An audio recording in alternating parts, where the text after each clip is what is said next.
Selamat malam, Kaltim Headline Malam kembali hadir bersama saya Rosmi Rahma. Sejumlah informasi penting akan kami hadirkan untuk Anda dan berikut di antaranya.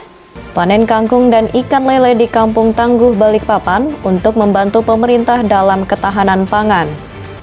200 kepala keluarga di tepi Sungai Karangmumus inginkan relokasi.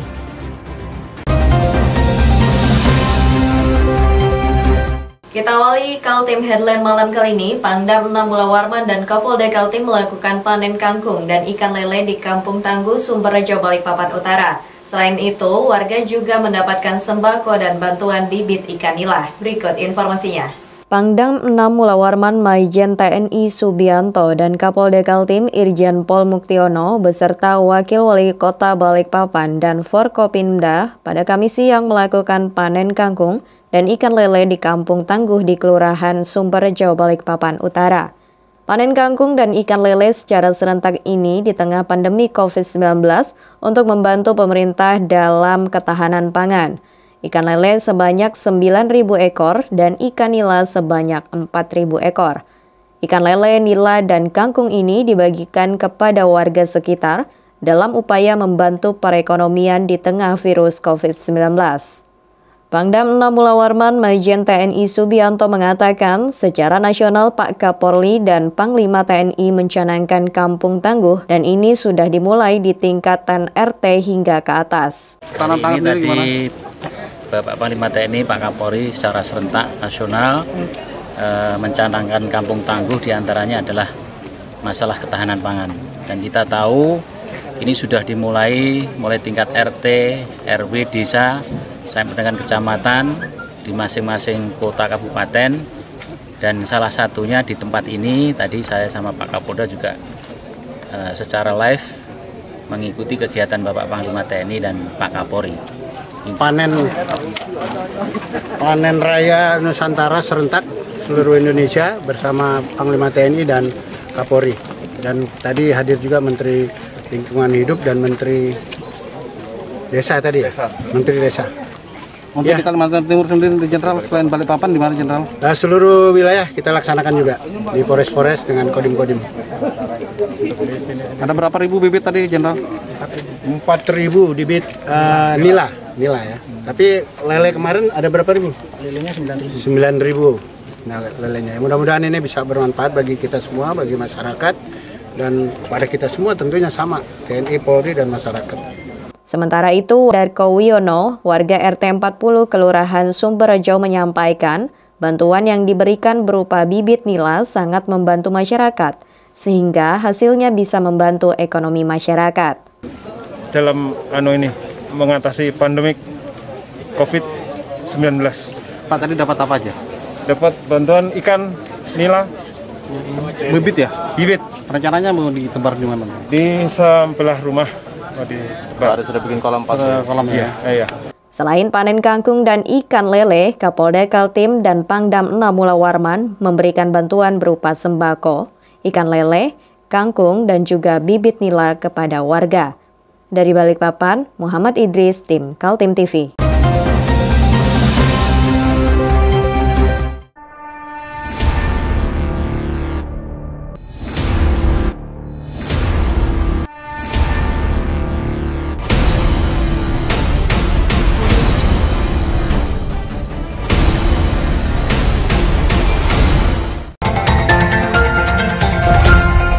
Kisruh antara orang tua murid dan Yayasan Sekolah Bina Bangsa berakhir pada 6 anak dikembalikan kepada orang tua masing-masing.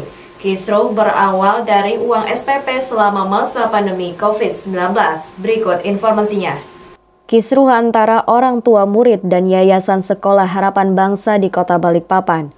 Pihak orang tua meminta kepada yayasan agar memberikan keringanan uang sekolah selama pandemi COVID-19. Kuasa hukum orang tua murid Agus Amri mengatakan seharusnya pihak yayasan harus bijak, tidak mengorbankan anak-anak untuk bersekolah di Harapan Bangsa. Masalah ini dapat kita mengambil hikmah dari ini ya, agar apapun permasalahan antara orang tua dengan pihak sekolah, dalam hal ini yayasan, itu dapat diselesaikan dengan bijak dan tidak mengorbankan kepentingan anak. dalam situasi apapun dan untuk alasan apapun itu, kita harus melindungi dan terus menjaga kepentingan anak sebagai peserta didik di sekolah sebagai bagian dari penghormatan kita terhadap hak asasi manusia. Kira begitu. Bang, penegasan Bang untuk dalam hal ini pihak sekolah. Pihak sekolah kami menuntutnya sederhana. Anak-anak itu tetap boleh sekolah di situ dan ganti kerugian atas semua kerusakan ini Rp5. Kisruh antara orang tua murid dan yayasan ini berbuntut pada 6 orang anak yang harus dikembalikan kepada orang tua masing-masing, bukan karena uang SPP, lantaran orang tua yang tidak menghormati institusi pendidikan. Sementara itu, kuasa hukum Yayasan Sekolah Bina Bangsa meminta kepada orang tua murid untuk bersurat meminta maaf atas kekeliruan yang dilakukan. Sekolah sangat menyesalkan tindakan dan pernyataan-pernyataan dari kuasa hukum ataupun dari orang tua yang dianggap sangat menggiring opini negatif tentang sekolah. Dan tentunya harapan kami bahwa para orang tua ini menyadari kekeliruan yang mereka sudah lakukan dan tentunya mereka harus mengajukan permohonan maaf secara terbuka. Oleh karena para orang tua lah yang kemudian memulai hal ini menjadi konsumsi publik, sehingga perlu untuk mereka juga mengajukan permintaan maaf secara terbuka. Jauh sebelum masa pandemi pun, tadi saya udah kasih ya buktinya ya, berupa outner setebal itu. Jauh sebelum masa pandemi pun, sekolah sudah memberikan keringanan-keringanan terhadap orang tua.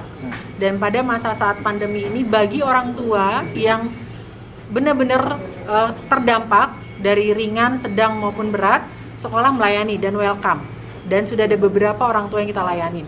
Dan sampai sejauh ini tidak pernah sekolah mengeluarkan murid hanya karena uang. Ya, sejauh ini pun beberapa anak-anak berprestasi yang nunggak sampai sekarang masih bisa tetap bersekolah dan lulus dengan baik. Bahkan yang terakhir kita berikan SKL-nya tanpa syarat seperti itu. Pihak yayasan menyampaikan soal keringanan uang SPP sudah dilakukan jauh hari sebelum masa pandemi COVID-19 dan hal tersebut banyak yang dikabulkan oleh pihak yayasan. Pihak sekolah mengklaim tidak pernah mengeluarkan murid dari Bina Bangsa hanya karena uang SPP. Dari Balikpapan, Muhammad Idris, tim Kaltim TV.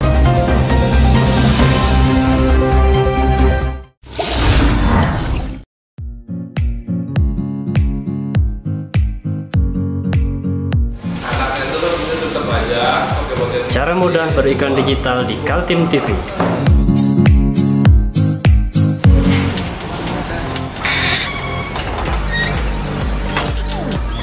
Yang pertama, jadilah sahabat Kaltim TV.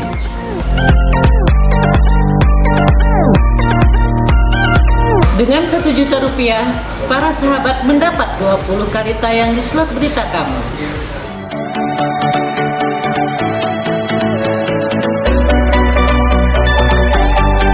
Dengan 20 detik dapat menjangkau 20.000 penonton. Anda beruntung karena mendapat kesempatan perdana dari kami. Ayo jadilah sahabat Kaltim TV.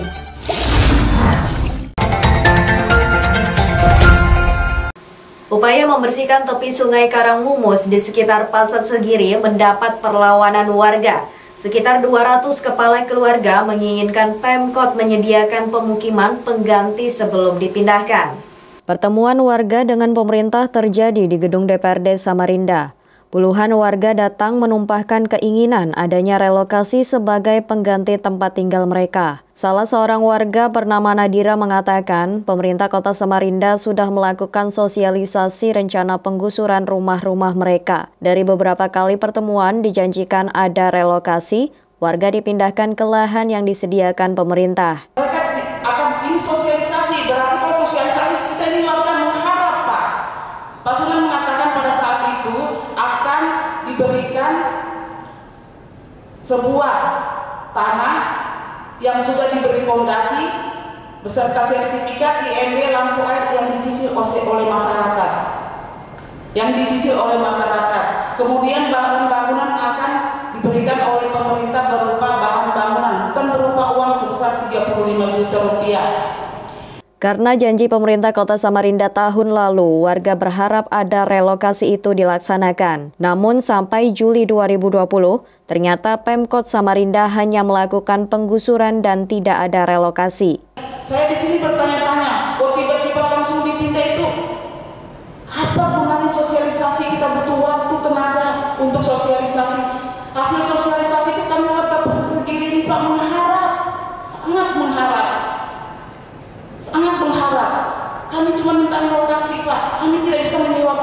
sewa rumah mahal Pak. Saya rasa apabila bapak-bapak yang di depan ini atau yang ada di ruangan ini sebagai anggota wakil rakyat berada di posisi saya saat ini atau dia berada di posisi rakyat saya atau masyarakat saya di 3 RT ini, saya yakin bukan 100% Pak, tapi 1000% Bapak akan melakukan hal seperti kami. Keinginan relokasi ini yang menjadi masalah bagi pemerintah Kota Samarinda karena menyangkut pemindahan warga yang menempati lahan tanpa sertifikat tidak diperkenankan aturan untuk dilakukan relokasi. Tim Kaltim TV, Hardin melaporkan.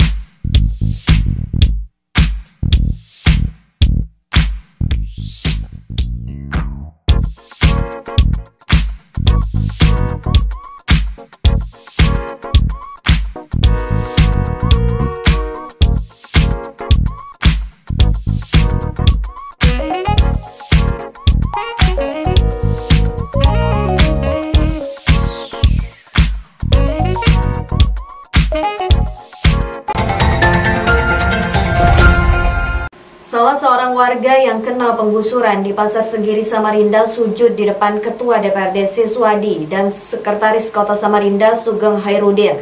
Dia memohon agar pemerintah kota memberikan tempat tinggal pengganti dan bukan hanya uang ganti rugi.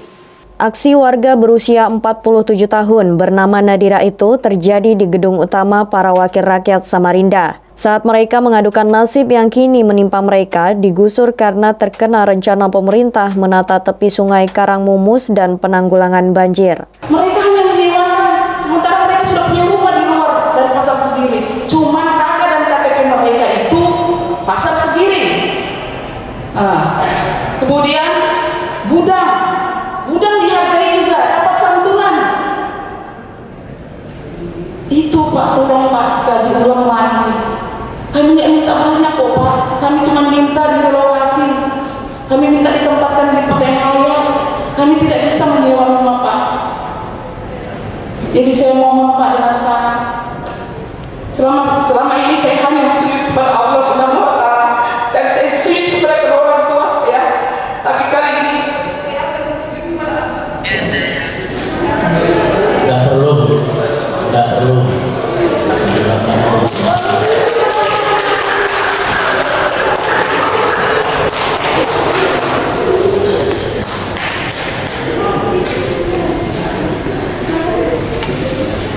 Aksi pembongkaran bangunan di sekitar Pasar Segiri sudah mulai dilakukan Pemkot Samarinda. Pemerintah menyiapkan anggaran untuk pemindahan warga, namun dalam bentuk uang tunai dan bukan relokasi. Karena tidak ada relokasi itu membuat warga keberatan, karena dengan uang pengganti pindah hanya cukup untuk menyewa, dan pada akhirnya habis. Jika direlokasi, mereka bisa punya rumah sendiri. Kami cuma minta relokasi Pak, kami tidak bisa menyewa rumah. Sewa rumah mahal Pak. Saya rasa apabila bapak-bapak yang di depan ini atau yang ada di ruangan ini sebagai anggota wakil rakyat berada di posisi saya saat ini atau dia berada di posisi rakyat saya atau masyarakat saya di 3 RT ini, saya yakin bukan 100% Pak, tapi 1000% Bapak akan melakukan hal seperti kami.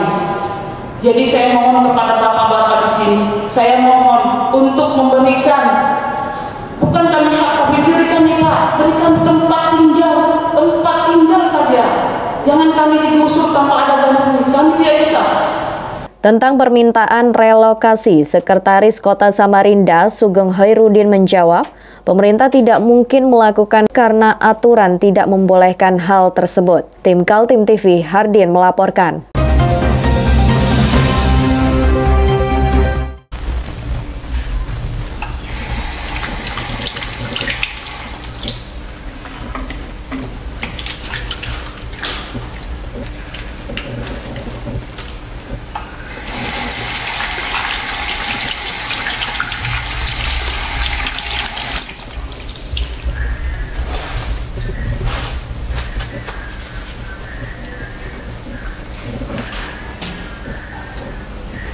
Meskipun di rumah saja, kita tetap selalu menjaga kesehatan, cuci tangan, menggunakan hand sanitizer. Ingat, mulailah dari diri sendiri. Ketua Komisi 2 DPRD Kaltim Feridiana Hurakwang yang memastikan ada 2 perusahaan berstatus perusahaan daerah atau PD mengalami sakit parah. Karena tidak produktif, kedua perusahaan itu adalah PD Silva Kaltim dan PD Agro Kaltim Utama. Di Kalimantan Timur ada 10 perusahaan terkait modal dan dibentuk oleh pemerintah Provinsi Kaltim. Dari 10 perusahaan itu, 6 perusahaan berbadan hukum PT atau perseroan terbatas, sedangkan 4 perusahaan lagi berstatus perusda atau PD. Menurut Ketua Komisi 2 DPRD Kaltim Feridiana Hurakwang, khusus untuk 4 perusahaan yang berstatus PD, setidaknya ada 2 yang menurut penilaian Komisi 2 mengalami sakit parah. Pemerintah itu membentuk badan usaha, nah sesuai dengan undang-undang, 6 diantaranya sudah jadi PT, 4 diantaranya masih berupa badan usaha milik daerah. Nah, badan usaha milik daerah ini ada yang tidak produktif, seperti PD Silva Kaltim, kemudian Agro Kaltim Utama Perkebunan. Nah, Silva Kaltim itu tidak mempunyai sumber pendapatan selain mendapatkan dividen dari 2 perusahaan perkayuan di Kalimantan Timur. Nah, sedangkan PT Agro Kaltim Utama itu secara manajemen tidak tercerai-berai ya. Artinya sekarang kita mau cari siapa direkturnya, siapa ini direksinya itu tidak jelas. Yaitu PD Silva Kaltim bergerak dalam bidang kehutanan dan PD Agro Kaltim Utama di bidang perkebunan. Komisi 2 DPRD Kaltim mengusulkan untuk perusda-perusda yang sakit parah ditutup saja. Tapi kalau memang masih diperlukan, dilakukan merger dengan perusda lainnya dan disehatkan. Kita mengusulkan lebih baik satu, kalau masih bisa kalau memang masih mau dihidupkan di merger saja. Kedua, kalau memang tidak bisa di merger saja ya kita tutup saja seperti itu. Nah, kemudian untuk sementara kita meminta pemerintah provinsi sebagai yang membentuk badan usaha ini untuk mengevaluasi semua kinerja dari perusda-perusda ini, karena salah satu tujuan dari perusda ini adalah untuk mendapatkan pendapatan daerah. Nah, ternyata selama ini ada badan usaha milik daerah ini yang belum memberi kontribusi yang signifikan kepada pemerintah daerah. Sebelumnya, Wakil Gubernur Kaltim Hadi Mulyadi di Gedung DPRD Kaltim juga menyampaikan rekomendasi dari DPRD Kaltim tentang perusda di Kaltim direspon positif oleh pemerintah. Dalam waktu dekat, upaya pembenahan perusda dilakukan eksekutif. Tim Kaltim TV, Hardin melaporkan.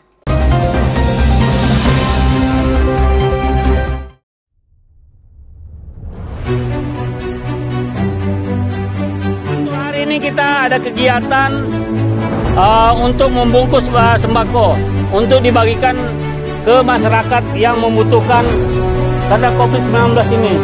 Semoga kita sukses semua. Harus kerjasama yang bagus. Pancasila! Pancasila! Pancasila!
Wakil Ketua DPRD Kaltim, Samsun, berpendapat sektor pertambangan menjadi sangat penting diawasi karena banyaknya laporan masyarakat tentang illegal mining.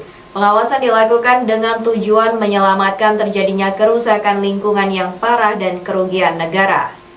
Aksi unjuk rasa dilakukan mahasiswa tentang adanya pembiaran terhadap illegal mining di Kalimantan Timur, menggugah Wakil Ketua DPRD Kaltim, Samsun. Dia mengapresiasi keinginan para mahasiswa agar langkah pengawasan dilakukan lebih ketat. Kalau memang akan dilakukan evaluasi tambangan, sepakat kita. Mesti ada fungsi kontrol lah dari DPR. Cuman ya itu tadi, bukan berarti selama ini kontrol terhadap pertambangan itu dari DPR tidak jalan. Jalan, Pak. Jalan. Fungsi kontrolnya jalan, tapi kemelemahannya DPR ini tidak punya fungsi eksekutorial. Ketika terjadi pelanggaran di lapangan, kita tahu ada pelanggaran-pelanggaran, tapi kan ya tadi kita nggak punya hak eksekutorial. Yang punya hak eksekutorial itu siapa? Eksekutif. Penegak hukum.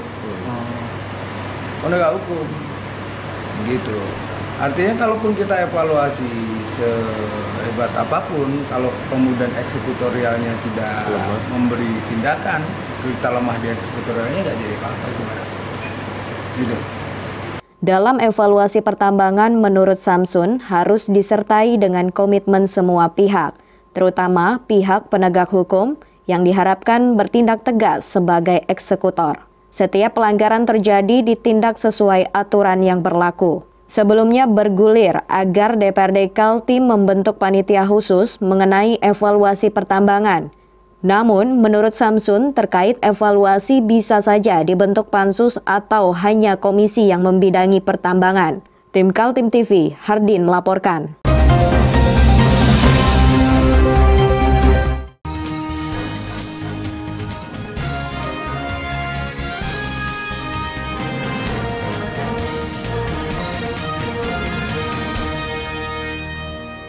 Demikian Kaltim Headline malam kali ini. Informasi lainnya dapat Anda simak melalui situs website kami www.kaltim.tv, channel YouTube dan fanpage Facebook Kaltim TV. Saya Rosmi Rahma bersama kerabat kerja yang bertugas pamit undur diri dan sampai jumpa.